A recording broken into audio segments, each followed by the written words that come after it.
Majster God zaspieval Horehroncom. Udalosť, akú si v Brezne asi ani nepamätajú.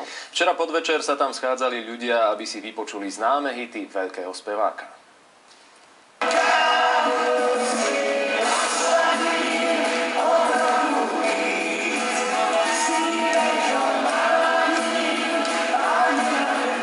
Jaj, môj životný sen.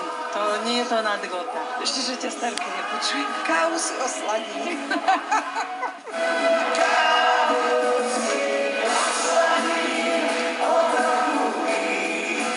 Odpálil to naplno. Z Prahy s ním prišlo 30 technikov a 40 účinkujúcich.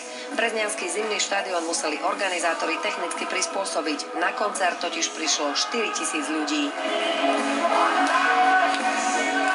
V Breznu jsem poprvé, krásná hala na evropské úrovni, opravdu.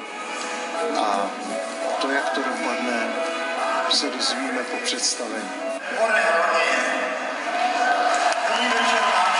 Prespal v Banskej Bystrici, cez deň absolvoval výlet po okolí Brezna. No a večer bez známok únavy odspieval vyše dvojhodinový koncert.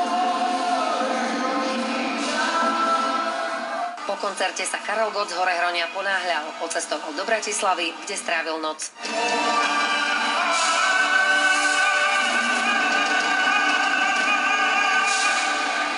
Martina Kašiarová, televízia Markíza.